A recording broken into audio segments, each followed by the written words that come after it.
Woo!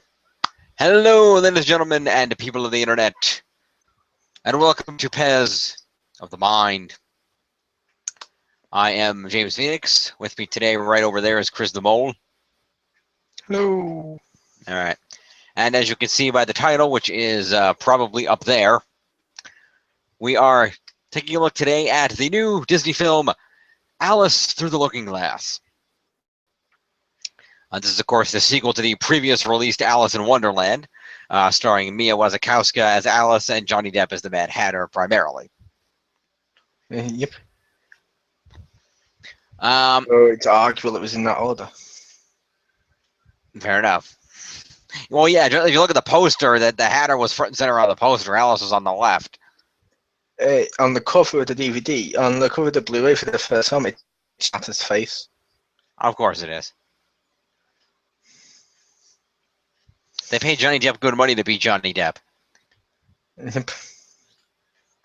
But anyway, yeah, this follows up on the first film. It picks up about 3 years later.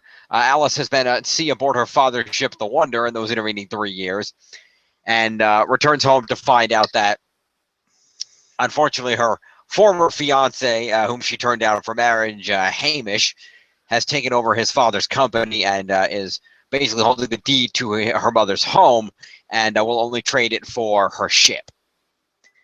And after going through some turmoil from this, she ends up back in Wonderland, where she attempts to help the Mad Hatter locate his missing family that he has discovered is actually not dead, contrary to previously held belief.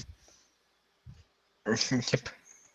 I really liked the movie. I thought it was great.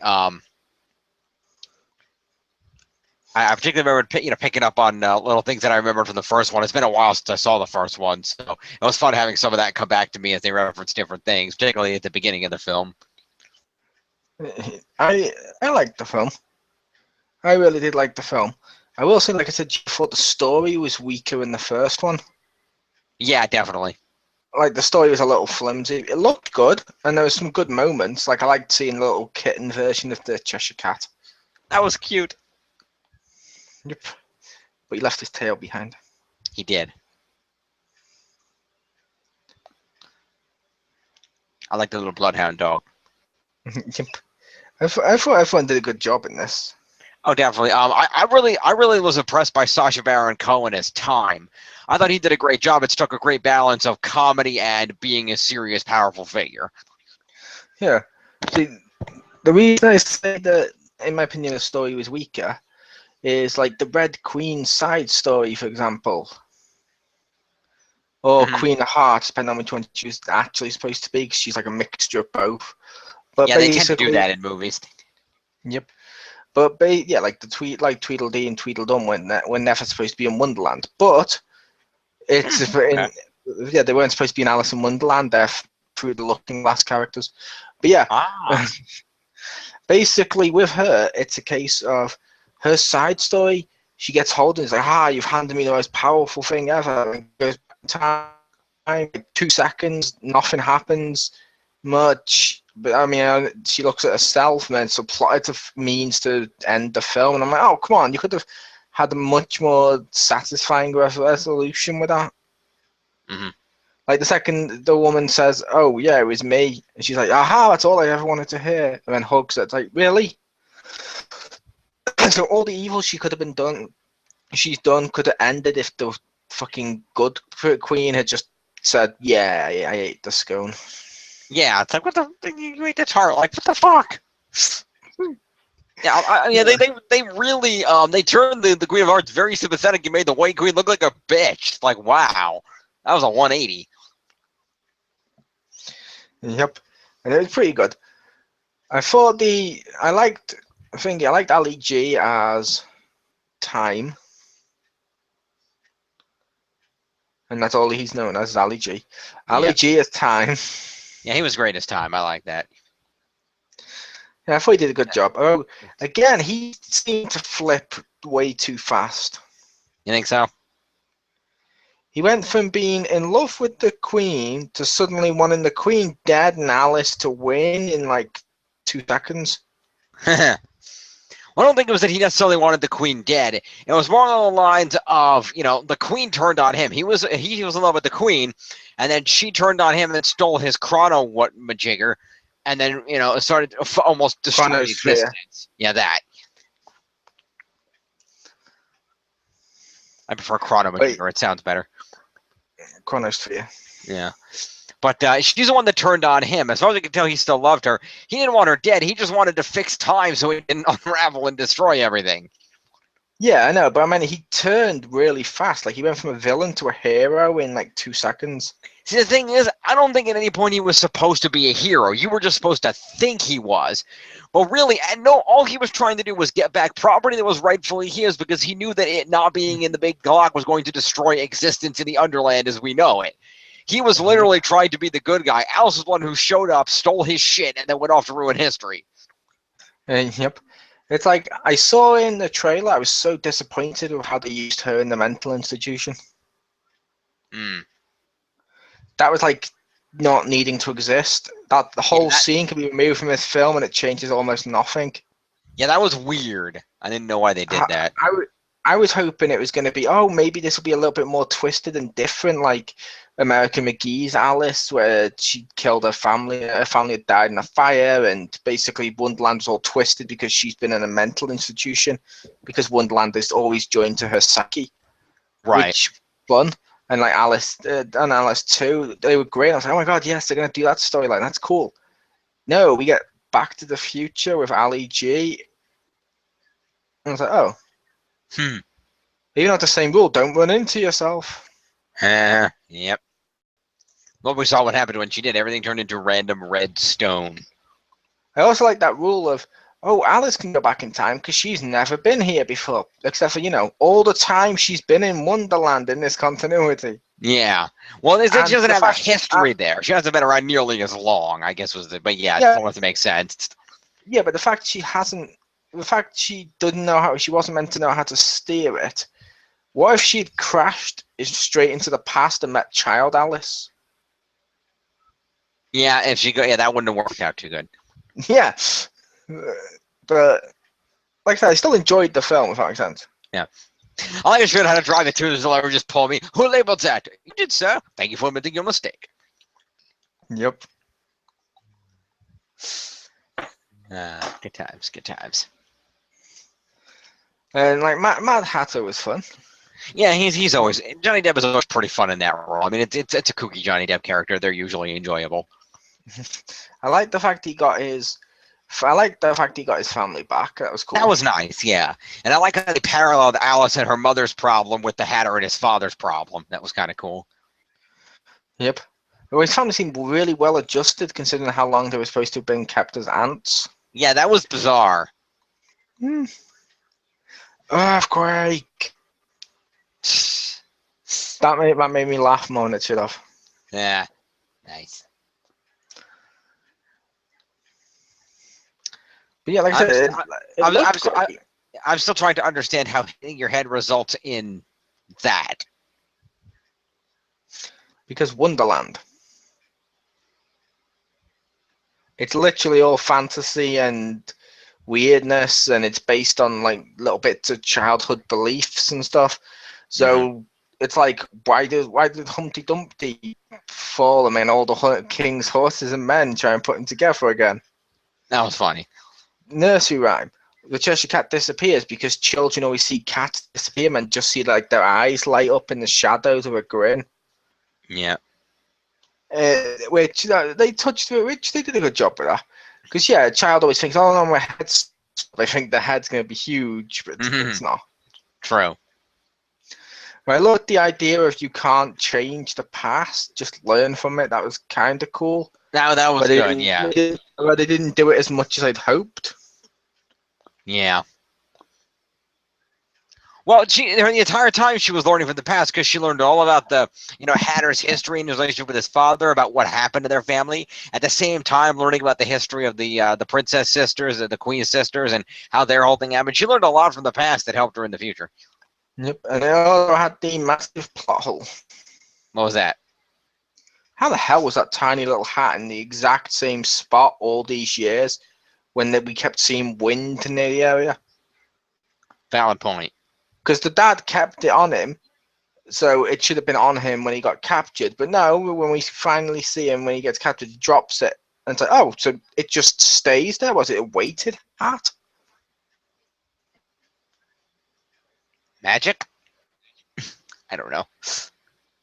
Wonderland? Who knows? That's not a thing. No, I know. Sad face. And I was like, that just seems weird.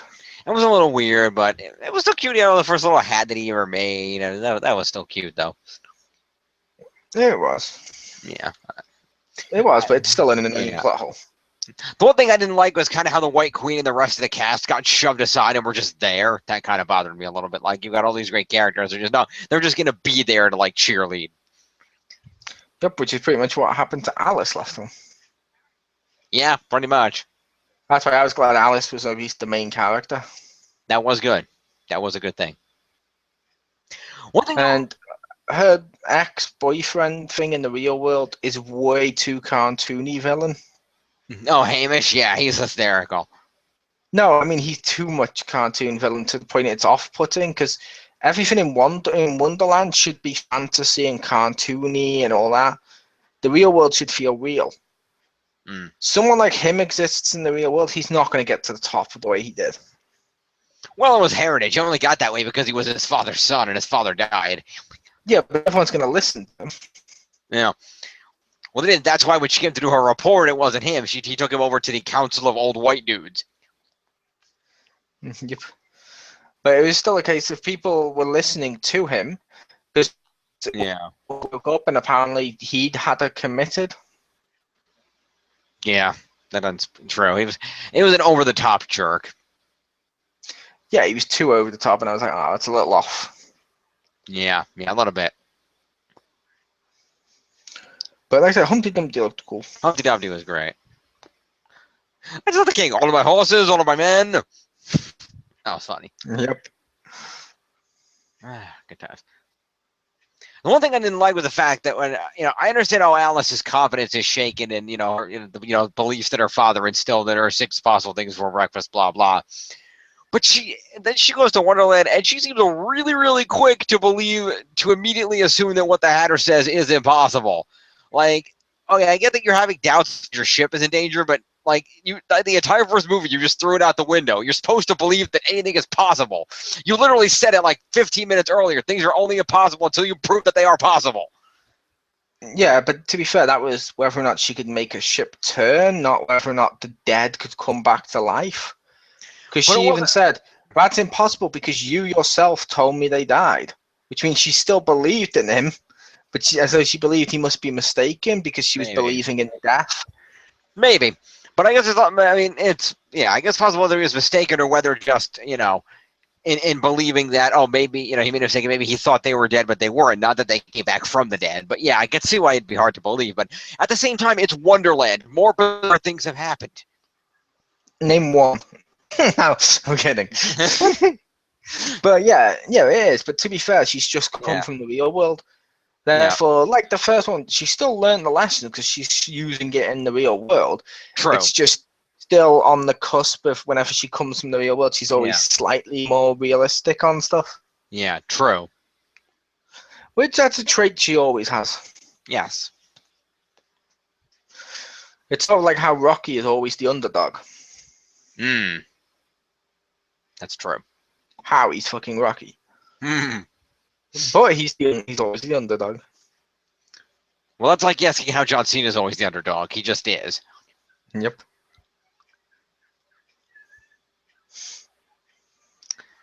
I did really like this. Was, of course, we'd be remiss if not to mention this was the final film role of the late great Alan Rickman. His role was small but still very effective. When Alice, in the pit of her doubts, the Absalom butterfly appears and writes her, "Your Alice, of course." That was and insults her. And insults her. I'm guessing his death is why the butterfly wasn't in it much. Probably, yeah. They might have had a larger role for him, and then wrote a lot of it out because he didn't finish it before his passing. Yeah, because he wouldn't have time to record all the dialogue. Because it seems really weird to hire Rickman to do like 2 lines. Yeah. you'd think the butterfly, especially since she chased the butterfly into the mirror, he'd have a Yeah. larger role. He'd be like the the white rabbit of this movie. Yeah, well, she did talk to him again after the Humpty Dumpty scene for a few more lines, but it still wasn't much. Yeah, it wasn't much. That was the point. It was like a couple of lines of really. Yeah. Well, at least he was in the movie, and that was good to at least have him in the movie. May Alan Rickman, of course, rest in peace. Yep. That was a lot of fun, though. And of course, we had the awesomeness of Stephen Fry back as the cat. Yes, that was good. Yeah, I will. When the butterfly first started flying through, I said, "Oh, that's right. I wonder if Alan Rickman was able to do anything for this movie before he passed." And when she was chasing the butterfly, I'm like, "Oh, I wonder if they're just going to have her chase the butterfly and have him lead her to Wonderland that way, and just had the butterfly do that because they couldn't get it." But then he spoke for it. I'm like, "Oh, they actually got dialogue. Yes." Yep. Yeah, Stephen Fry as the cat is always great. Then all those side characters are always a lot of fun. Which I will say is something I think Disney made a mistake on. Okay. This is his last film. Yes. This film's hardly been advertised. Mm. They haven't done much to give it much publicity. That's why it's probably bombing right now in terms of sales. At least I've not seen it break any records or go into tops or anything like that. No, I think it's bombing because it came out against X-Men. To be fair, X-Men isn't making the same amount of money as Civil War or Batman v Superman That is true. at the time. But I'm not saying X-Men is bad, but still, you have that. Why would you not advertise this? Yeah, you would think. That just makes money. Because you'd have people going to see it for his last film, and you'd have people who like the first one going to see it.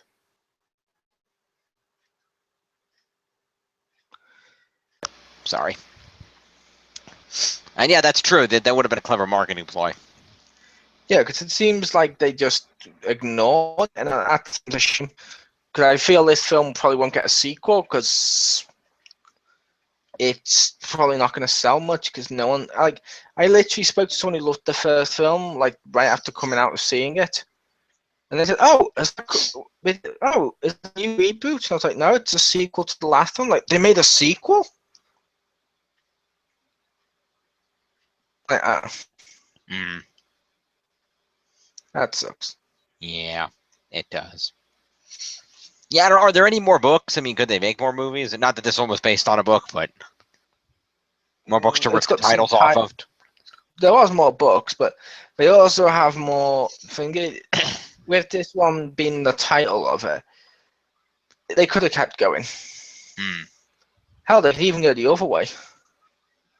Which way is that? Prequel. Oh, that could be interesting. Because they could easily do a prequel, bring Johnny Depp back as the Mad Hatter, let's little Alice. Hmm. But I feel the first film was enough of Alice in Wonderland, but her as an adult, Yeah. while semi being a sequel, that it's not worth it. Yeah. Yeah.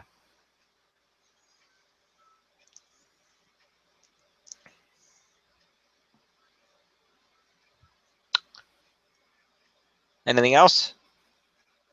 No, like that. I like the film. It had problems. I'm not gonna lie, but Oh yeah. So I still enjoyed it. yeah, it definitely had some issues.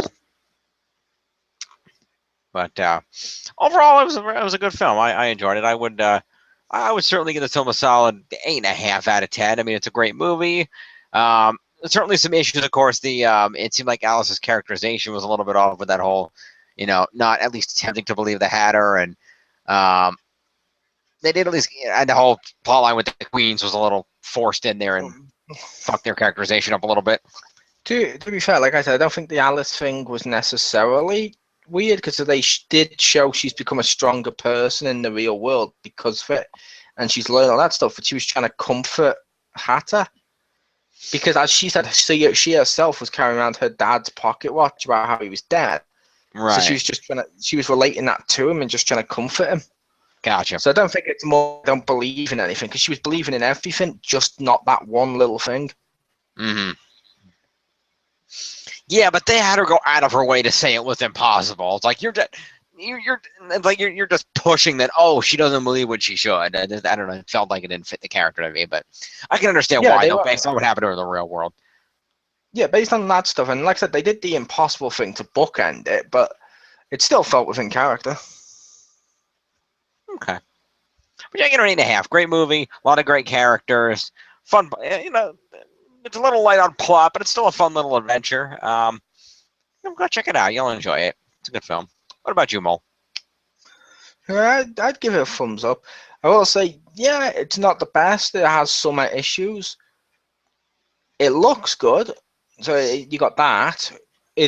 All the characters play their parts right, which elevates it up. Mm-hmm. Like I loved the Queen. She's awesome. But yeah, and like you got her, you got Johnny Depp. It's just it's awesome. You got an all-star cast. They don't utilize the cast well, but the cast does elevate the film up, Oh yeah, and it fleshes out a bit more of the backstory. So it's worth checking out. I liked it. So it's a thumb up, aka a buy nice. when it comes out. Alrighty. So, with that, like I said, in theaters now. Go check it out. Mole, thank you for joining me for this little review. My pleasure. And we will see you next time for more great reviews here on Pez of the Mind. Peace.